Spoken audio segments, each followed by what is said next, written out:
All right. Miguel Hernandez is a licensed practicing therapist in Ohio and also a mindset personal transformation coach focusing on men with a program called Well Balanced Warrior. He's a father deeply focused on what it means to be a good parent. His background includes 5 years of working with Western herbalists, as well as time spent with tribes in Washington learning about plant medicines, experiences that first opened the door to understanding the depth connection between body, mind, and spirit, which led him to becoming a therapist to gain a deeper relationship with human mind. Today, he's here to talk about getting off autopilot and one specific mechanism he uses to help people shift into more awareness and presence. Miguel, that's an awesome bio, man. Thanks. And I definitely want to get into, I'd like to hear a little bit of history and what got you started on this path. But then at some point, I want to go back to this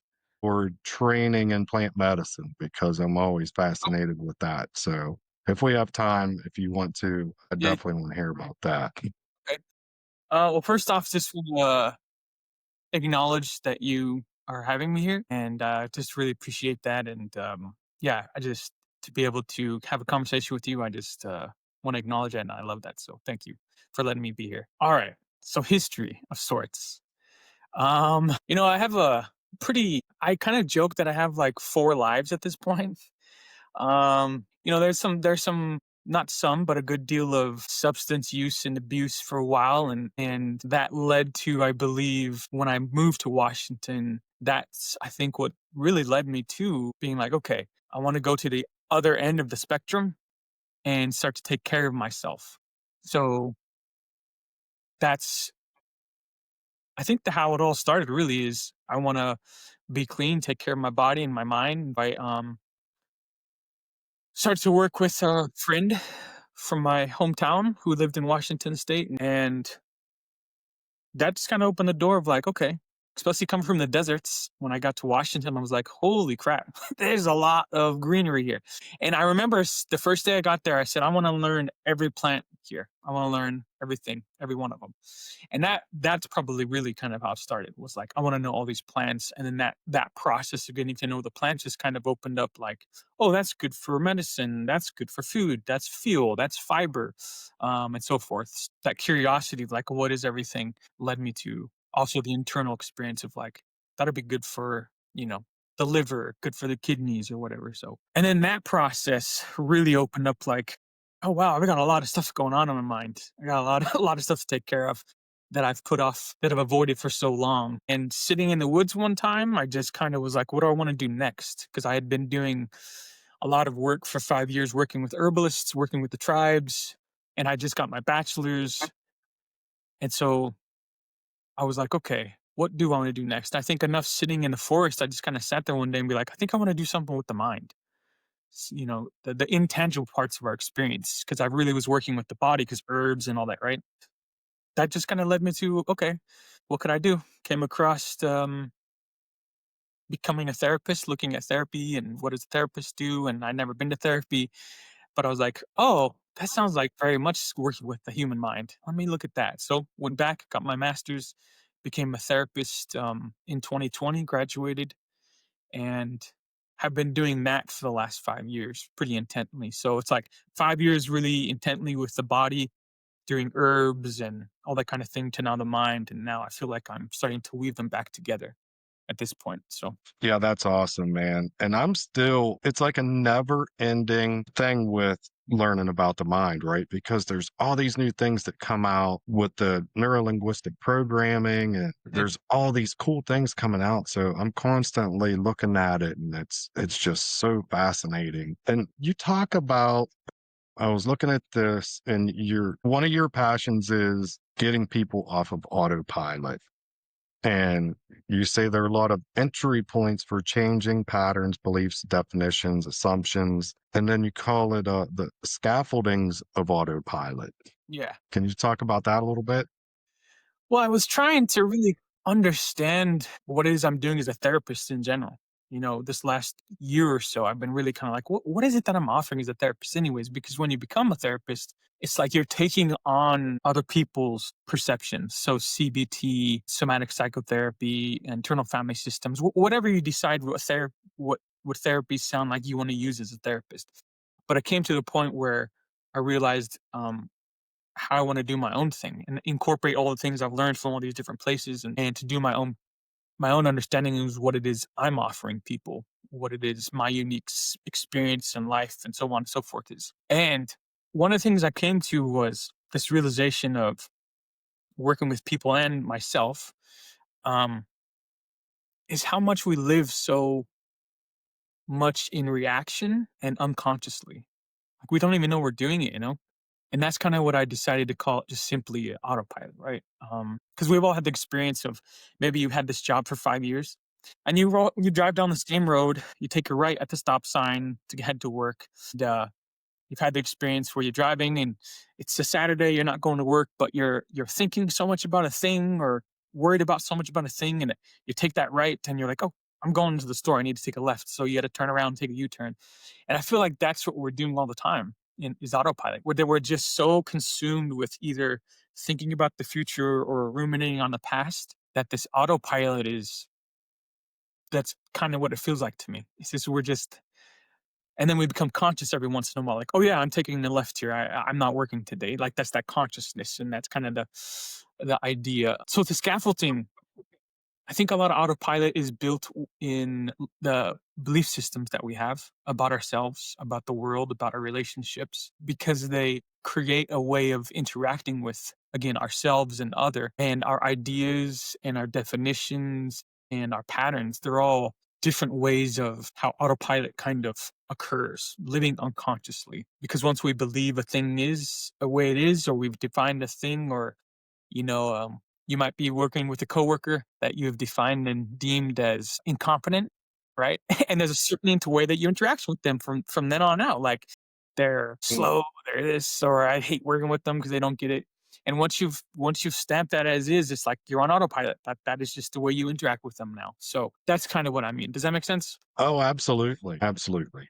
Have you Yeah. ever read, any of Napoleon Hill? Nah. So, he has Think and Grow Rich, that's a super popular one, but then he has another book called Outwitting the Devil, Mm, and in that book, he talks about this, but he calls these people drifters, mm, and I take that as, like, you're kinda in a sailboat with no sail and no oars, right? And mm, you're just going along with the current, and that's all you're doing, you have no control, yeah. and that's how I take that. So, yeah, it makes perfect sense because I have that book on my Audible, and I've probably listened to it 30 times, Yeah. and I still listen to it. It's like my Bible, you know?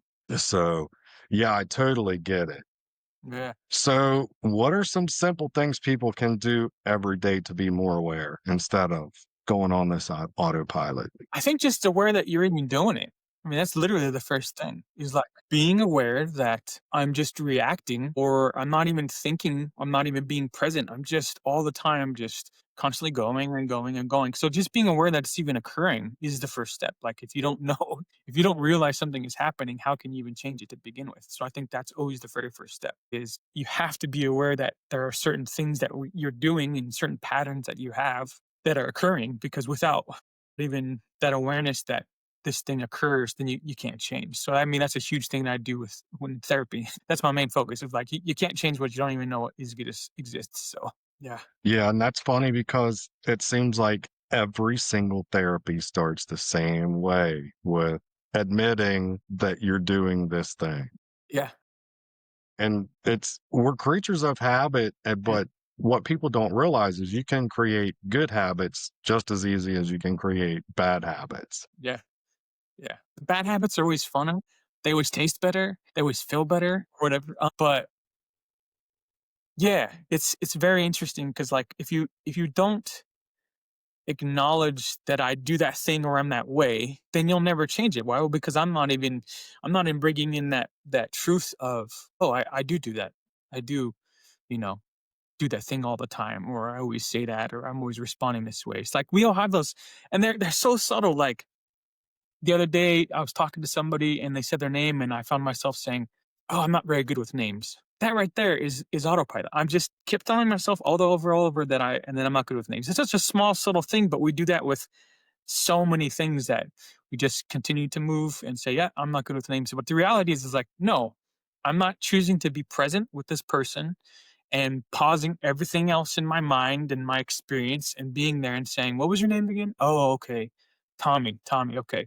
It's good to meet you, Tommy." And being there with that person, like that's really what's happening. It's not that I'm not good with names, it's that I'm not taking that moment to be with that person to really take in the experience so that I am hearing their name, I'm saying their name, I'm responding to them. And so I think just little things like that, right? It's such a small thing, such a small thing. But when you start to accumulate that process of doing that very small thing, um, then you realize how often you're doing all of this stuff all the time. That's where the big shift starts to happen. Is it's an accumulation and it's everything is connected, and I'll just start to realize, oh crap, I do this all the time with everything. That I'm just not being very present. I'm not being really aware. Or that I always do that thing and I don't have to, I guess. Just because I say I'm not good with names doesn't mean I have to keep saying I'm not good at remembering names. Does that make sense? Well, absolutely. Yeah. Yeah, I was just talking to one of my friends about this not long ago because he said when he first started dating his wife, he had the habit of saying, like, if he would do something wrong, he'd say, "Oh, I'm so stupid," or "Oh, I'm such a dummy," or whatever that is. And he said she actually started telling him, "Hey, stop saying that because you're not. Yeah. That's not the truth." And that's the other thing I was reading about was most of the thoughts we have about ourselves or other people are not the truth, Mhm. right? We make these things up like you were saying earlier, "Oh, this guy that I work with, this guy's just lazy," or whatever it is. Well, maybe he just had a bad day that day. So yeah, we really need to become aware, I think, too, of what other people could be going through Yeah. because someone cuts you off in traffic, maybe their child is sick or just broke their leg and they're trying to get to the hospital. Like instead of going straight to that negative that, oh, that asshole just cut me off, maybe think, "Oh, crap, maybe let that guy in. Maybe his child's sick or something." And Yeah. you feel so much better about yourself when you think that way. Yeah. Yeah. Or they plainly just didn't see you because how many times have you cut off people? Like we've all Oh, done it. jeez. You know what I mean? And it's not on Yeah. purpose. There's so many what you just described is like one thing I try to bring into that to the way that I am in the world, but also therapy and all the things that I do is the reality of like how you're interpreting your experiences all the time is really important. Again, and this is being present, like getting off of autopilot of how am I defining this experience in this moment right now? This guy cut me off on purpose.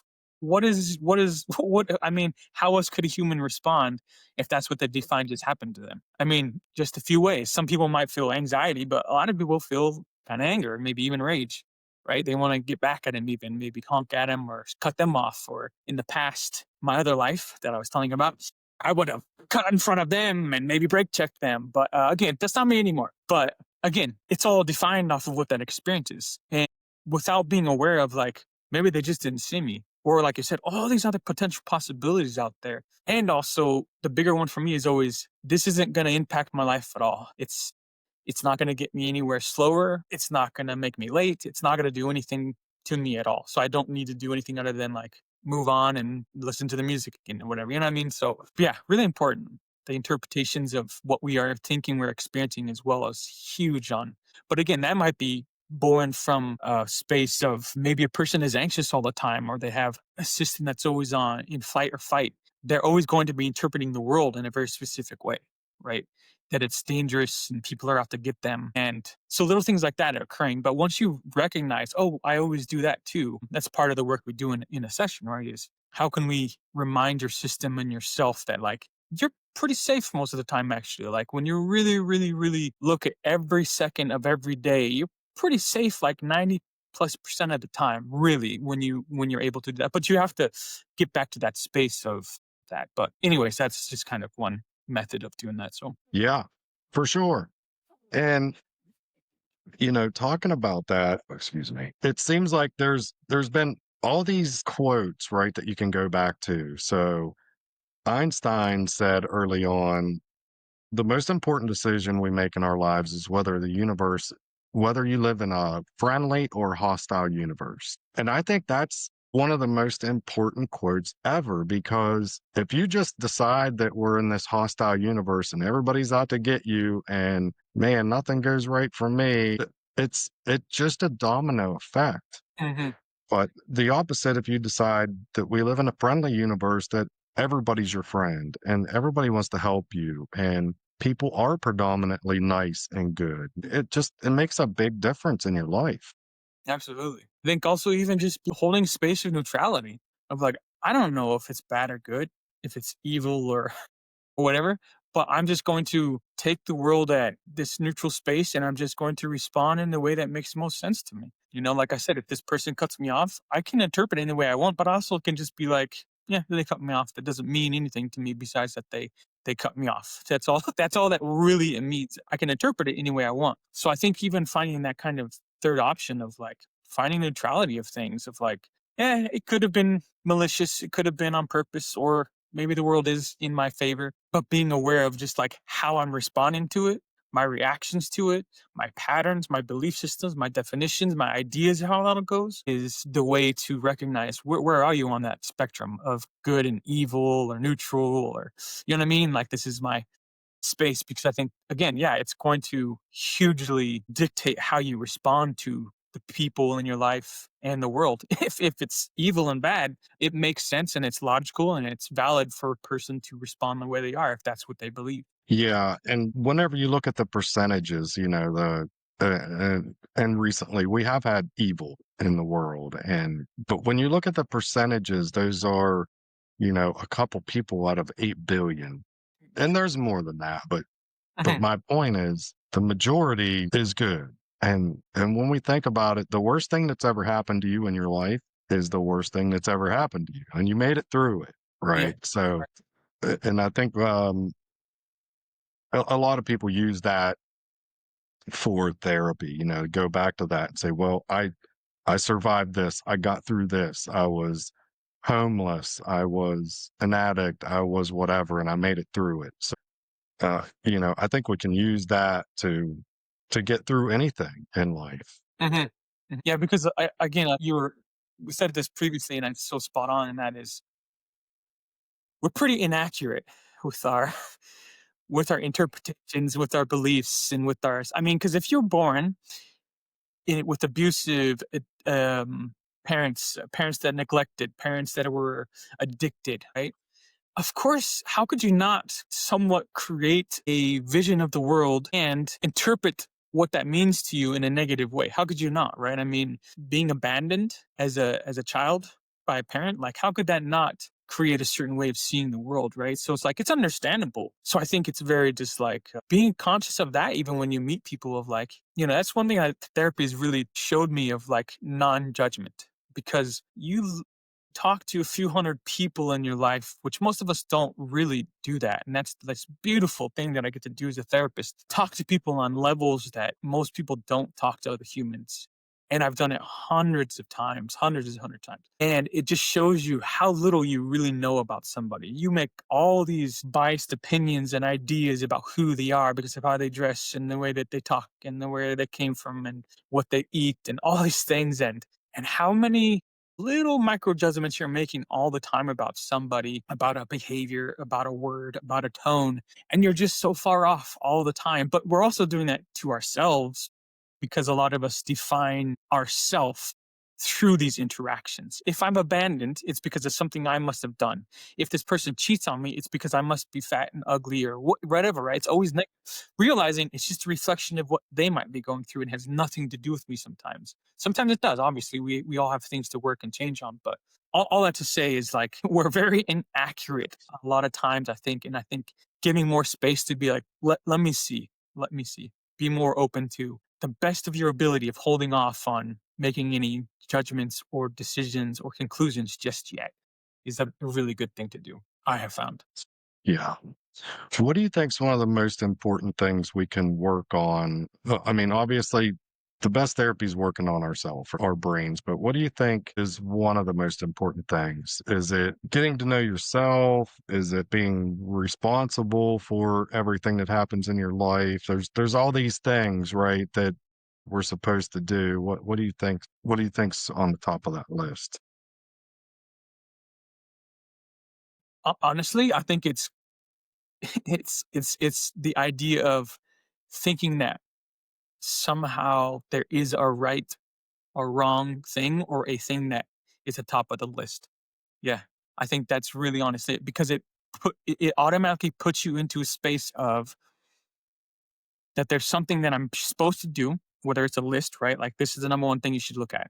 Then it makes everybody, right? So that's why some of these things you see online of people talking about hacks and all these gurus and all these people that are promoting themselves, which I have no judgment on. But an experience that occurs when you believe that there's a thing that you're supposed to do first. There's an automatic relationship to that happens internally because now it's I have to ignore all this other stuff because maybe this person is saying this is the thing I'm supposed to do. And if it's not a list, then it's a thing that I'm supposed to focus on. The healing. I need to heal this first so that I can do this thing over here. Then finally I will be able to do that thing and be the person and behave the way I want to if I just do this thing first.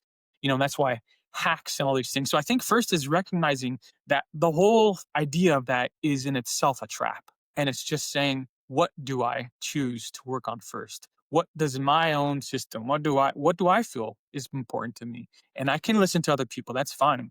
But when you put that relationship on other person, somebody knows more than me what I need to work on within my mind and body, I think that's the beginning of the trap of the issue itself of just being like no one knows you better than you. Like I'm sorry, but no one does, man. That's the 5 years of therapy is no one knows know any of these people at all. They know themselves. And so anyways, I think that's my final answer on that one. Yeah, not until Neuralink figures out how to read people's minds, right? Because you never know what someone's thinking. I mean, so Yeah. yeah, you're 100% right. We have to get up every morning and look at yourself in the mirror and just Yeah. and be honest with yourself, I think. Yeah. Hey, maybe I wasn't a very nice person yesterday. Maybe I was an asshole to my wife or whatever that is. You need to really take ownership for that. But I wanted to ask you, you had all the training in plant medicine. Do you advocate that? Do you use that as part of your therapy? Do you try to get people to eat clean Mm. or do you use certain herbs Was that could help people? as a therapist, you have a scope of practice, and within that, there are certain things that get a little hairy of what maybe you're able to fully offer people. So when it comes to food and that kind of stuff, you start to creep into like, is that more as far as the Western world goes, I'm speaking about, is that more of a dietitian or a person who went to nutrition or school for nutrition? And am I speaking outside of my scope of practice as far as a therapist goes, right? The Western world is very, it's therapy and this is what therapy is. And they're definitely trying to expand that more. I'm starting to see some more holistic kind of certifications you can take that you can say, and then there's, or the other studies like psychobiotics, food, mood, how food impacts our way of thinking, our being, our moods. So it's definitely part of it. But I don't even offer advice really for people in general because this is the way I see it. You come to me once a week, let's say, and I see you for 1 hour within that whole week, right? And you tell me all that you can about whatever has happened since we last met within all those hours that haven't been with you, I haven't talked to you, and I've only seen you for 1 hour, and you get to try to condense all of that into maybe like 20 or 30 minutes because then we're trying to address what has happened. Do you really want advice from somebody who has so little interaction with your life and your experience and your world and that only sees you for 1 hour? Do you really want advice from that person? Like, and the way I say that to people, I think most everybody, in fact, everybody goes like, that doesn't sound like I would want advice from that person. So I offer more like, here's a suggestion or a perspective shift, or here's a paradigm that I'm seeing or a pattern that I've seen. So yeah, when it comes to plants and all these things, if it's a person who's talking about those things, I might offer like, yeah, you might, here's some other plants I know of, I've heard of, but then I just kind of end it there just because I'm really conscious of. But that's why I'm doing my own coaching program is I'm wanting to start to weave that back in because coaching, I'm a little more, there's a lot more, less limits. So I'm capable of adding in things that I feel are necessary. Yeah, for sure. That was one of the hardest things for me because I did the school for holistic nutrition. I got my certificate and I learned all these cool things about how important it is to put good food in. Mm. And I wanted to tell everybody, man. And Yeah. I felt great when I quit drinking. I started eating super clean and organic and I felt so good. And I was working out and running and I wanted everybody to feel that. And guess what? Nobody wants to hear it. Yeah. uh, yeah. So, Unless they're paying you for that advice, they don't wanna hear that advice. right. And that's a hard lesson to learn, because uh, you feel like they should know. Especially your family and friends, you're like, "Oh, man, try to eat this way and try to do this and get up in the morning and go for a run." And they're like, "Who the hell are you? Screw off," you know? Right. So, yeah, I think it's hard for some of us to, and not because it wasn't an egotistical thing at all. I just wanted my friends and family to feel as good as I was feeling from doing that. I wanted them to be healthy. I wanted them to feel good and get better with their lives. If they don't want to do it, Yeah. that's it.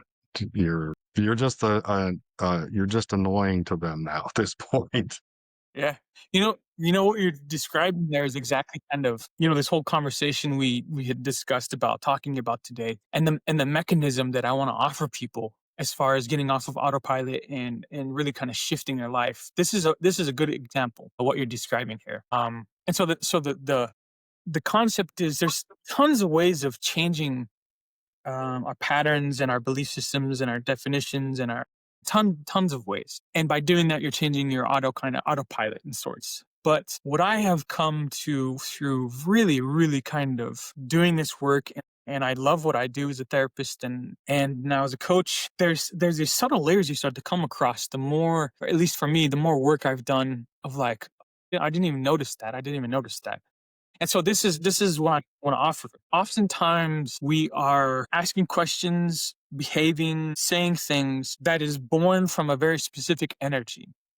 Okay, so I want to give a concrete example, and I want to use your example because we'll actually do something in section to make this more embodied rather than just the concept. Okay, so previously I was with my ex. I was remembering a fight we had, and when we made up, and in that process of fighting, and then kind of that kind of repairing process happening, right? Maybe throughout the day or next day or two, I found myself always asking, "Are you doing okay? Are you all right? Are we okay? Whatever." Which on the surface is like, yeah, what's wrong with that? Nothing wrong with that, right? Just checking in. But the subtle layer that I'm describing, which is what I want to offer people, because there's so many other tools I found, but I don't hear about this one much. And that is this. When I was asking, are you okay? Is this okay? How are things going?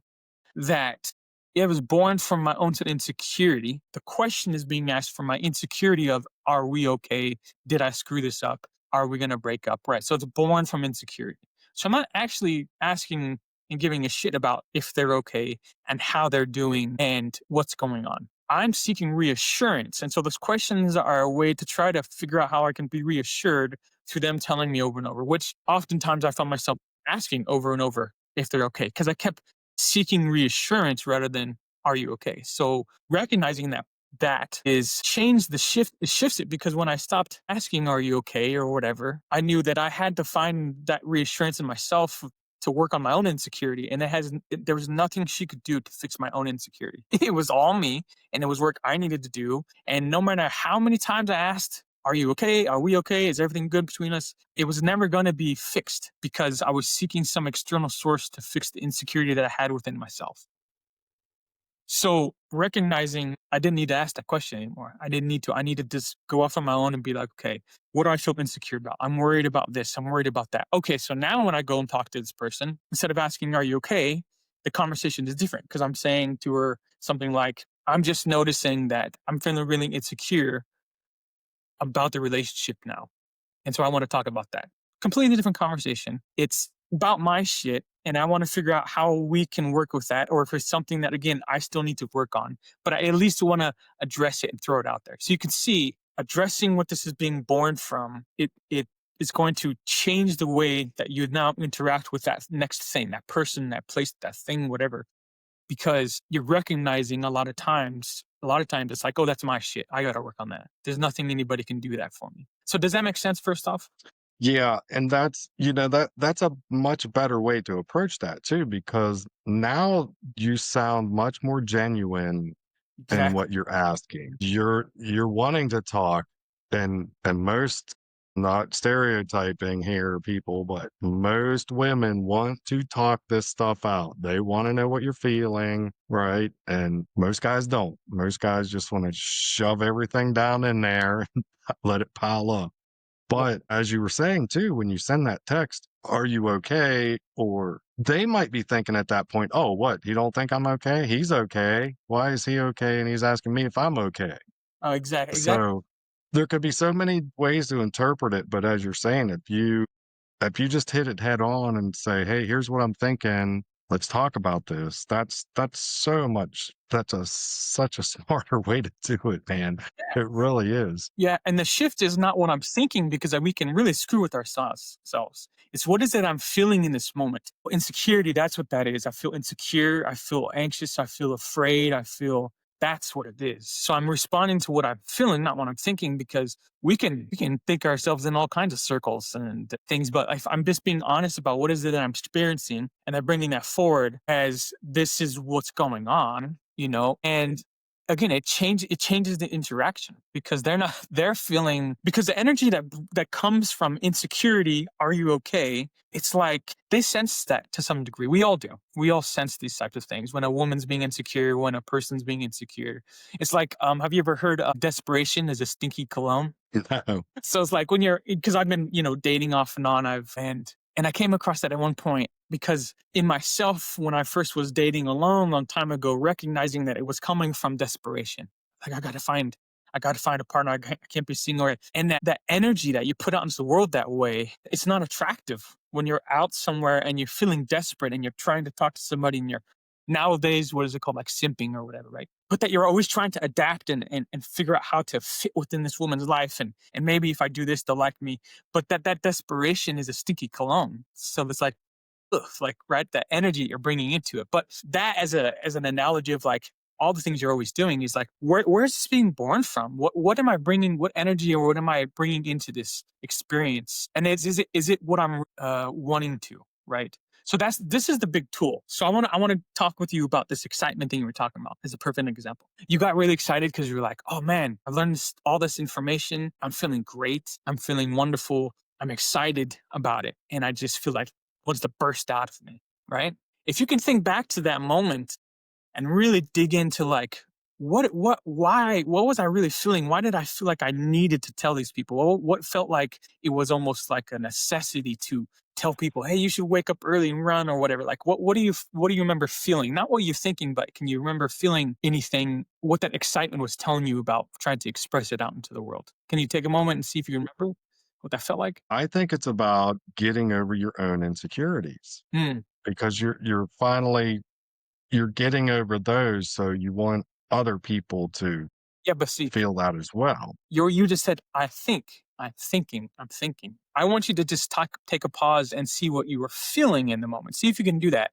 Like remembering that moment of like, wow, I have all this information and I feel excited about having it. I feel excited, not think I'm excited, but feeling the excitement of expressing it out into the world. Just take a moment and try not to think about it, but to feel that moment again and just recognize that for a second. Can you do that? Is that possible? Yeah, it's about acceptance, Acceptance. Yeah. And right? so why do you say You acceptance? want Yeah. Why do you say acceptance so? Like why does that come up as your response when you think about feeling like I just think it's once again going back to being insecure about yourself. And then once you fix a part of yourself, you want people now to accept the new you eh, for the things that you're doing and ah, become part of your tribe. see, okay.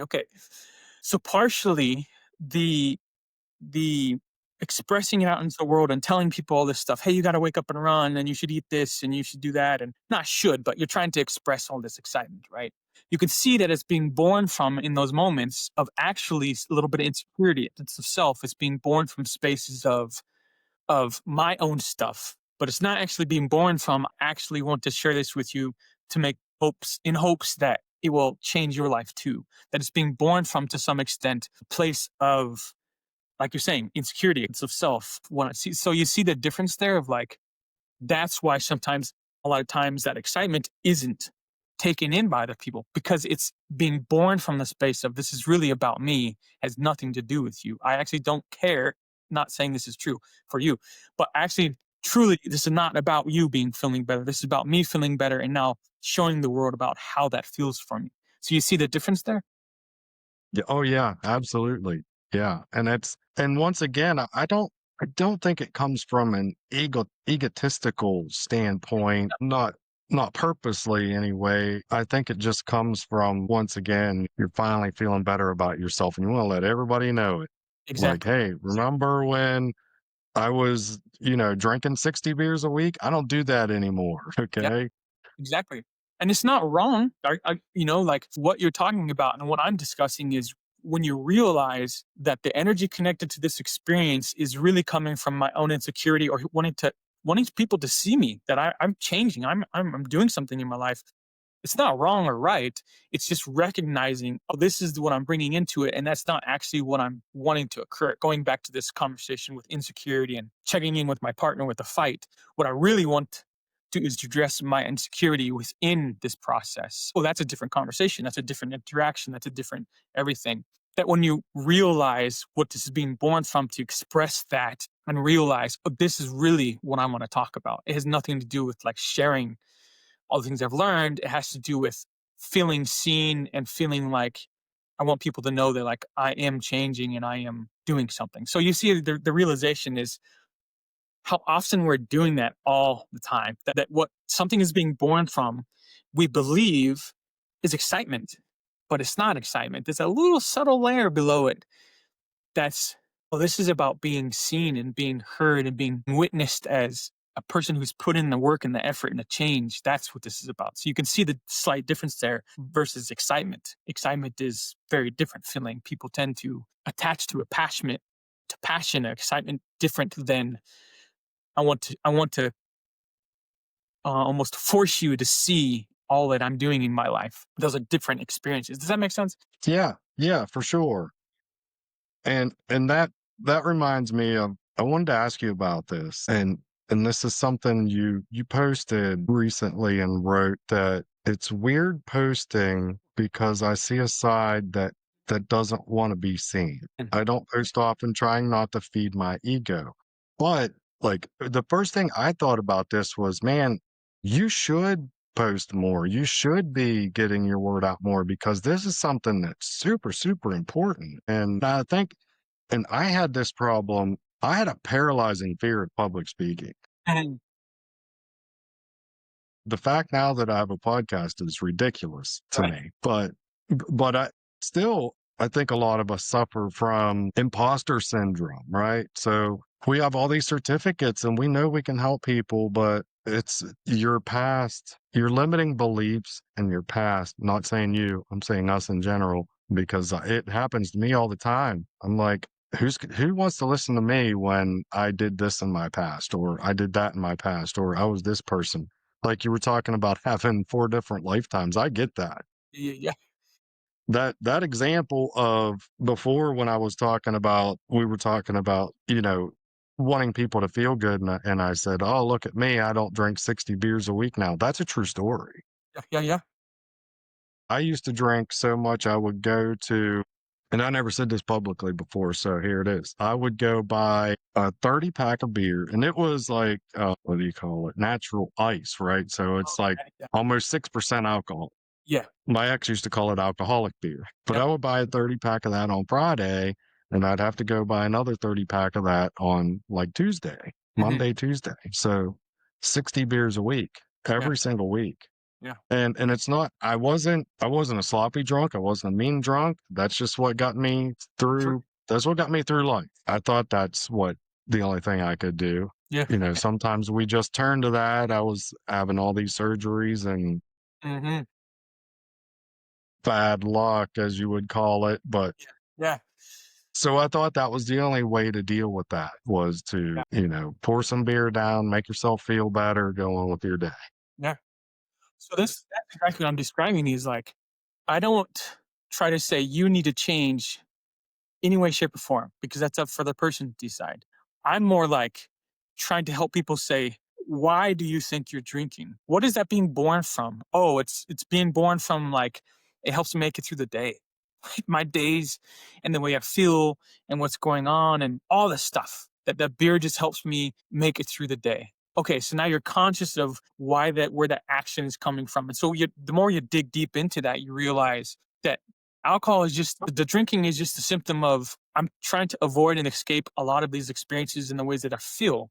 So that none of that is bad. And in more an objective statement, it's more like, oh wow, what is it that I'm avoiding? Why do I need this to make it through the day? What could change to help me make it through the day that I don't have to drink so much? So again, what is this action, this behavior being born from? So that we can get down to the deeper, subtle layers that are driving the behavior and the thoughts and the words that we're saying in the present moment, anyways. Because the drinking isn't the problem. The problem is what's below it. And the drinking is just the symptoms to try to address whatever it is you're going through. And oh, so does that make sense? But yeah, Yeah. yeah, it's just a Band-Aid to Yeah. throw over. Instead of fixing yourself, you're just covering up and making yourself feel better, and that's it. Right. Right. Instead of actually digging in and getting the therapy that you really need. Yeah, or even just recognizing that, yeah, I drink a lot. If you can even strip away that the judgment of self-judgment of like, "That's bad, and I'm an alcoholic," but just to be like, "I wonder why I do that," right? So curiosity as your again, is this change coming from shame and should and because the world says you're not supposed to drink this much? Because that tends to be not sustainable, and people tend to not stay sober when it's coming from that space, purely from that space. I'm not saying it doesn't work, but it's a hard road when you're trying to work from shame and shoulds and this is what I'm supposed to do, rather than curiosity about self and saying, I want to change for myself because I want to feel better and blah blah blah. Again, all of that is boils down to again, what is this being born from? This decision, this idea, this action. And I find that the more it's for really just tapping into what I experiencing, that tends to drive your life in a different way because you're always addressing whatever it is you're going through and not always projecting that onto other people and putting onto other people because it's like, oh, I'm asking that question or I'm doing that thing or I'm saying this thing or I'm acting this way because I actually feel fear, anxiety, insecurity. This has nothing to do with them. I'm drinking because I'm anxious in social spaces. This has nothing to do with anybody around me. It's just how I'm feeling. And that's why I'm saying this thing or acting this way. And if you can get to that space, you can ultimately change your whole life because you start to recognize, wow, I make a lot of decisions based off of insecurity or a sense of scarcity or anxiety. I make all of my decisions born from social anxiety or whatever it is. And you start to realize this runs my life. This is my life is basically being born from the decisions usually of all these different things I just said, like insecurity, anxiety, fear, lack, scarcity. And you realize when you're living a life and the decisions you're making and the things you're saying that are being born from that space, you can see the difference of, I'm not saying they're bad or good. I'm just saying be aware of that. And then like what needs to change so that you don't feel so much insecurity. So you don't feel so much lack. So you don't feel so afraid or whatever it is. Like what could change to make that feel different so that your life feels like it's being born from excitement and joy or even neutrality at the best. So does that make sense? That's why I think this tool is so great because it's like, what is my life being mostly run off of? And that's the depth of this kind of like mechanism that I want to throw out there for people. Yeah, yeah. The first start is being comfortable in your own skin, Yeah. right? Like you were saying, we drank because we're going to this social event and I'm nervous. Maybe these people won't like me, Mhm. whatever it is, whatever the insecurity is. And we Right. all have them. That's the thing. And it's just how you deal with those that differentiates us is how you deal with those insecurities and problems. And and just own yourself. I mean, we're all here for a reason. We're all on this planet for some reason. We all have some kind of gift. Some of us, it takes longer to find than others. This podcast has been the best therapy I've ever had in my life. By far, not even close. Nothing else is even close because I'm talking to coaches like yourself every day, Yeah. or at least a couple times a week at least.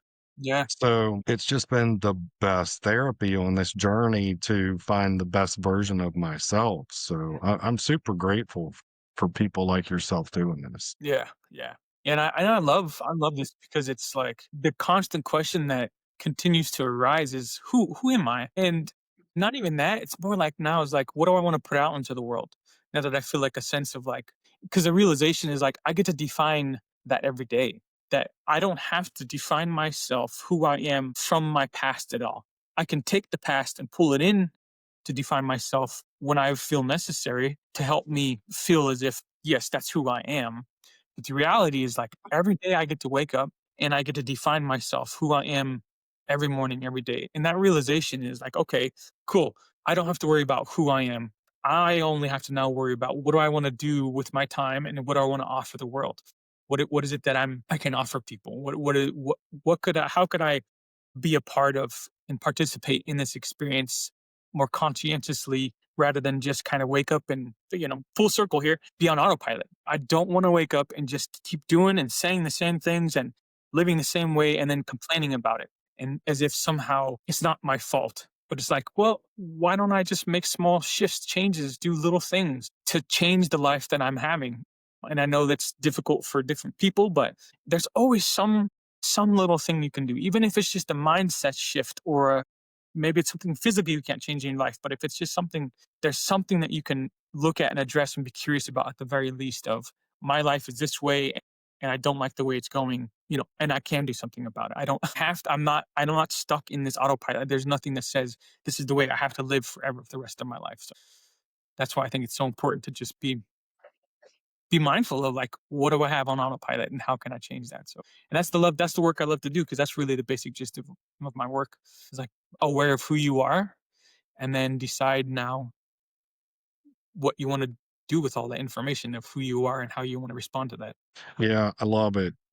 And by working on ourselves, we have less time to worry about all the chatter that really doesn't matter in your life, right? All the news, all the and it's okay to listen to that and feel that but you can't be inundated with it and base your mood for days and days and days on Mhm. your toxic family member that you keep saying, "Oh, I'm never gonna talk to them again," and then they call you the next day and you're talking like it's best friends, and then you hang up and then they're talking about you like Yeah, it's over. And I see it all the time. It's over and over and over again of, just as you said, doing the same thing yeah, every single day, getting up, being that drifter or autopilot of just getting up, doing your normal things, and then complaining about it at the end of the day. Like, oh, well, yeah, I hate this job. I hate this, blah, blah, blah. I hate this. I hate this. Well, small changes, man. yeah, I always think of, have you ever seen that movie, What About Bob, with yeah, Bill yeah, Murray? And it talks, they talk about baby steps and it's true. You have to take baby steps. Just do one thing. Make your list at night for the next day. yeah, Think of something you want to do and write it on the list. Start out as the most ridiculous list as all the way down to brushing your teeth. That way you can cross it off. Oh, I brushed my teeth today. yeah. Yeah, it's such a simple this is the thing I've learned too as a therapist is like we really make things complex because of our brain and our capacity and our way of thinking and because we can think and we are capable of really convoluting all sorts of shit. Like this is a beautiful mechanism we've got of thinking. It's like so magical and imaginative, but also because of that, we can think ourselves in all kinds of fucking circles and stuff. And it's just like it's I think a lot of things are a lot more simple than I think we all want to. we want to admit. Not admit. It's just like things are so much more simple because I think we have this brain that is so complex and can take in so much and that can compute so much that, of course, it's got to be complex because my mind is so capable of taking in so much and computing so much. Everything is really complex and but the simplicity of life, like simple things, like if you really want to work on yourself, sometimes just being in the silence, that there's nothing really you need to do, but just be quiet and sit with yourself and just see what's there. And like that's super simple. But how many people would absolutely avoid such a scenario of sitting in silence by Mm. themselves and just being aware of the thoughts and the feelings that they're experiencing because it's dreadful for them. But just even thinking about that, just think about that. A person who's not able to sit by themselves in silence and actually enjoy that experience with themselves, like that's to me, I remember being there. I'm not like that anymore. Now it's like something that I gravitate towards. I sit in silence often, every day. I have more silence than sound. I have more solitude than interaction.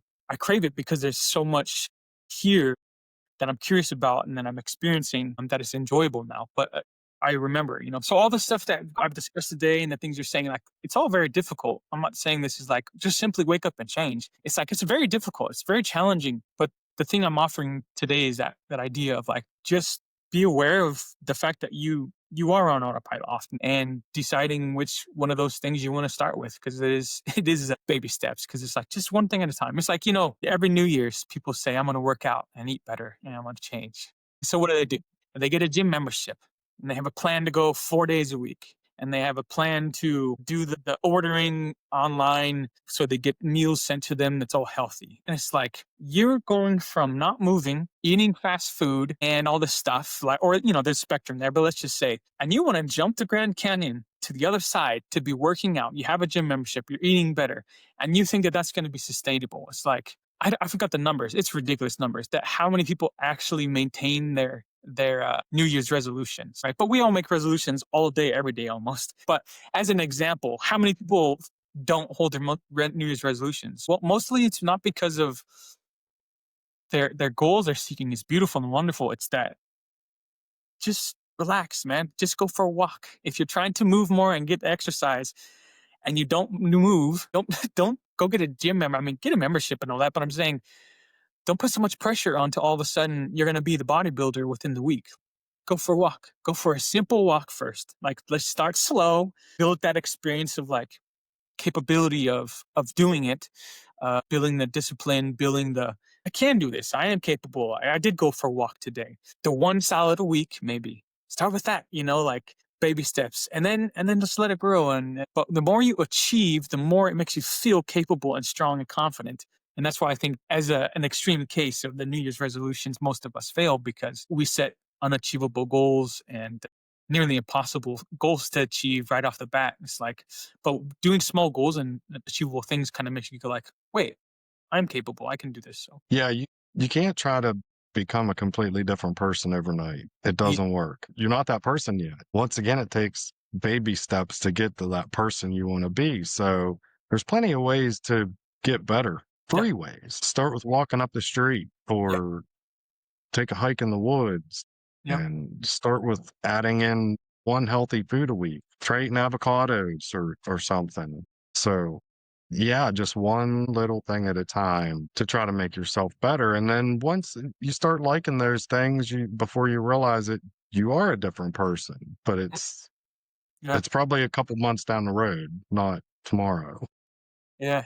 The one uh, perspective shift that I love to tell people though is the you that is healthy and eats well and moves more and has repaired their relationships and has repaired the relationship themselves and has done all the work. It exists already, right? Because all things. So this is getting philosophical, but I'll just say this one: all things that exist already. That's the definition of existence.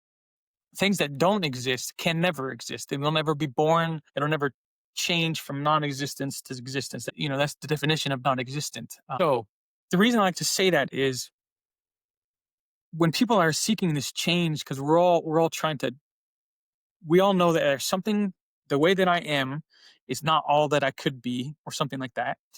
And I want to be different in some way, shape, or form. And the idea is that person exists already. Everything, all the things that it exists. All you're doing is trying to pull in the behaviors, the thoughts, the experiences, the food, the relationships that are there. So there's not much work you need to do in a sense when you realize it exists. I just have to keep making the decisions to pull in that existence. And that the work is not that I need to take this and what I am and throw it away and get the new me. It's that me exists already within me. I'm just doing the decisions and making the actions and the behaviors that align with the thing that I know exists already, which is the healthy me, the happy me, the joyful me. It exists. I just need to continue to make the choices, and there's, things that happen in there. But does that make sense? That perspective shift a little bit. Yeah, and you said something there that's very important too, and that word is action. Yeah, absolutely. Because with everybody wants to talk about manifestation and the law of attraction, which all of it works.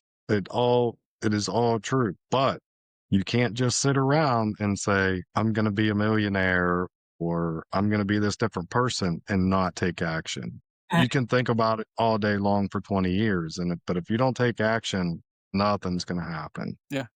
It's like it takes everything, right? It takes the imagination, intellectualization, the thinking, that process, and it takes the embodiment of those thoughts and those imagination, which is action, right? I will go do this thing. I will, right? So, it's crazy because I feel like I was stuck there for a while too. The manifestation is this mental process, this intellectualization process, and that it's part of the process of recognizing your own thought patterns and these types of things. But I think the biggest change has been, as far as changing my life, is like I have to act on some of these insights and some of this awareness and some of these things that are going on, because then otherwise it's just a mental thinking intellectual game, which I don't think humans are there yet, where we can think and then that just manifests a certain reality, in a sense of I'm going to think about certain money coming into my life. Maybe there are some people who can do that, but I think the vast majority of us is we're not there yet where we can think and then it just occurs. I think a lot of us need that, the imagination and then the action behind it, so that it becomes an embodied experience and not just a thought or thinking experience. Yeah, I think most of us are too diluted with limiting beliefs Yeah, and what we have to do today, tomorrow, getting kids to soccer practice and all that stuff. And everybody's so preoccupied with that that they can't even think about what is possible, what they could achieve right, right. if they would really put their mind to it. Because I think we really are unlimited. Mm, I think we suppress so much of our capabilities with all the limiting beliefs and yeah. childhood trauma and all that. It's just, and it's, man, I hear, what's his name? Tom Billieu always talks about it. And he says, all your excuses are valid, Mhm. right? Everything you're saying, all this trauma and all this, it's valid. Okay. But you have to get through that. Mm, That's the thing. Yeah, that's an excuse. Yep, we get it. But what are you going to do about it? Are you going to use that for energy now to push through or be a victim for the rest of your life about it? yeah. But beginning of this conversation is the realization of that you're even doing that very thing. That you're recognizing that I have all these limiting beliefs and all these ideas and things that is even occurring. That I'm even doing that very thing. That I'm just, because they are valid. Everything is valid and real. How I respond to that is the next level of, or the next choice in the matter. How do I want to respond now to that?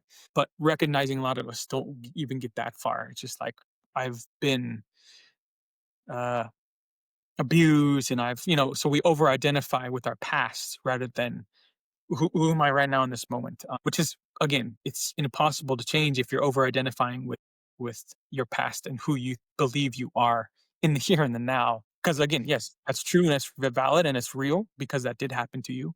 But is that necessarily who you are? I mean, if you want us to be, you're allowed. Like, again, anybody who comes in, like, you're allowed to be in whoever you are. But is that who you are anymore? Really? So yeah, I agree with that for sure. Like, it's all real. Yeah. I wanted to ask you too, we were talking before about plant medicine. There's a lot of buzz on uh, psychedelics, mushrooms.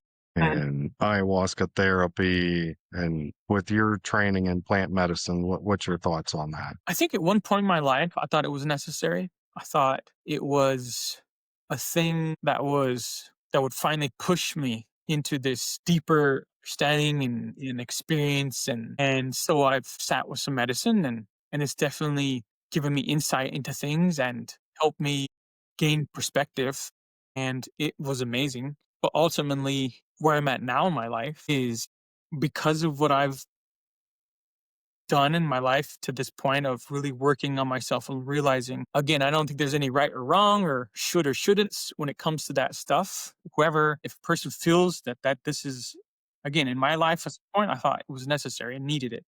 If a person feels that this is it, then do it. But my personal experience is recognizing there is that is so much information that is here within me, my mind, my body, my experience, that is available to me without any substances, without anything. If I just am with myself silently in solitude, kind of thing, there's plenty there to work with that I don't need anything at all beyond the willingness to sit with what is rather than what should be or what has happened, but just what is happening in this here and now, in this moment. And I think the only other thing I want to say about that is I believe there are a lot of people, what I was feeling in those moments, which is that there's some external thing that's going to help fix me. And so going back to the tool of this whole conversation is about is what is this being born from? And when I was using those medicines, it wasn't born from like a relationship building kind of experience like I do now when I have tea, right? I think get enough from mint tea or going outside your door and having some plant that you could consume and just having a relationship with that experience is plenty deep. But when I was wanting to do these psychedelics and these medicines, it was born from a space of I need to be fixed by some external thing. I need something outside of myself that will fix something inside of myself. And I think if that's the case, you can potentially set yourself up for continually doing that. So you'll be ayahuasca, or first it's peyote, and then peyote's not enough, and then it's ayahuasca that wasn't enough. So then it's shamans and again, no judgment on people who are doing these things. By no means am I saying it's right or wrong. I'm just saying that the relationship to why you're doing those things, that's the thing that I would say be very conscious and careful of, because you can fulfill your life with what feels like a spiritual journey, but it's not. It's just a void that's trying to fill now with spiritual things in the world. So now you're doing the medicines, you're going to the South America, you're going to the places around the world because you're trying to continue to feel something that, like, I generally think that you'll never get anywhere. You'll never get in the medicine. You'll never get. You might maybe come to a conclusion at some point through the medicine of like, oh shit, I've been seeking this through these external things in my whole life, and now I need to go inward. So maybe that's all I'll say about that is I don't judge it as bad or good, but I think the relationship to why you're doing a thing, again, what's being born from this experience, is more important than the actual thing that you're using. Yeah, I get that.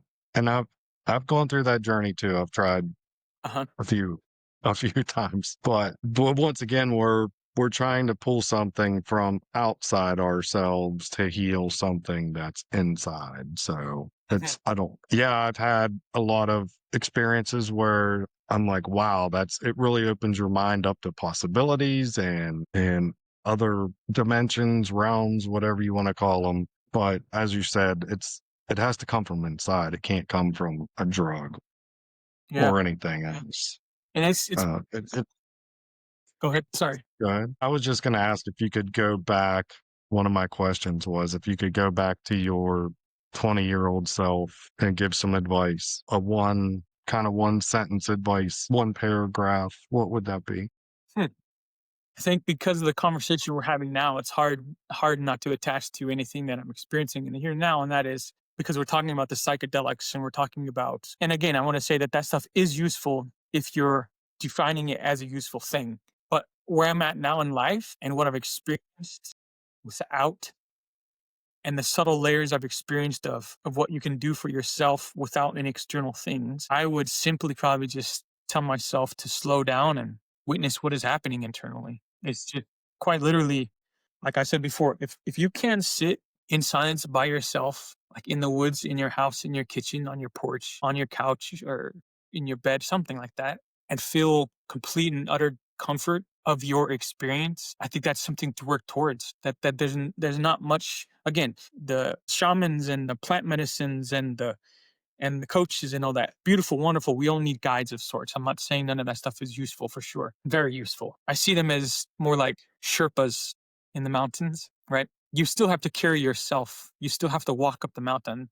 Yeah, they're helping carry some tools. They help carrying some things for you. They're helping guide the path up the mountain a little bit. But generally, you're the one that's moving your own leg. You're the one that's carrying your own pack. You're the one that's. So I would say all those things. That's the way that I see them now. Is they're useful things to help guide yourself to your own peak, your own mountain. Again, I think the simple thing is I would just tell myself to slow down and feel what you're feeling and to just be with what is. Because there's a lot there. And I know it's hard. I know it's scary. I know some of those feelings are really intense and powerful, but that you're going to be okay because they're just feelings and they're just thoughts and there's nothing that they can actually do to you. That I think is what I would tell myself. Like, I know it's scary, but you'll be fine. It's just a feeling, it's just a thought. But that's how you process it is to sit with it. You can't avoid it. There's no doling. Can't distract yourself. That's what the beer is for. That's what the psychedelics are for. That's what people use it for. And I think that comes back to that main point again is like you have to deal with that stuff at some point. That there's nothing it's outside of you that can make you finally just sit with what is happening internally, my experience, and to just be like, wow, I feel these things. I'm having that experience. I'm having these thoughts. I'm having this catastrophizing, this fear, this insecurity. And yet it's okay. I'm okay. There's nothing actually happening to me in this moment on this area. So um that's what I would tell myself. That's beautiful, man. That's Mm, beautiful. I can't think of any better advice. mm. Where can people find you? What do you have going on? Uh, this is such a brand new journey. I've just kind of created my landing page, but I need to fix it a little bit. So I will give you some sort of link that they can click on because I'm not quite sure. I have it built up, but I don't like to have it set up to where I feel comfortable like saying that thing just yet. Because I mean, this is again, I'm a therapist and practicing that, so it's a very slow transition to being a coach. But yeah, if you want to connect with me though, and there is some way you want to just have a conversation, um, without the email or the link to any kind of thing right now. My email is Miguel at sovereignflowcoach.com. All right. Awesome. And you're on Facebook, so we can find you there for Yeah. Miguel Hernandez. Well, yeah, I have a business page and a personal page. And at this point, I just posting the same thing because why not? And so I have Sovereign Flow is my business page on Facebook. And then again, Miguel Hernandez for my Facebook personal page. But yeah, if you're wanting to try to connect with me there, that's what's fine as well. Email is probably best though, that Miguel at sovereignflowcoach.com. All right, man. Well, it was awesome having you on. This is a super important topic, I think, for everybody to talk about because there's a lot of people on autopilot today, and quite frankly, a lot of people suffering inside when they don't need to because they can feel good about themselves and they can get help from people like yourselves. Mhm. And so I'm super grateful for that. And thanks for coming on and sharing it. Yeah, yeah. Thank you so much for letting me be here.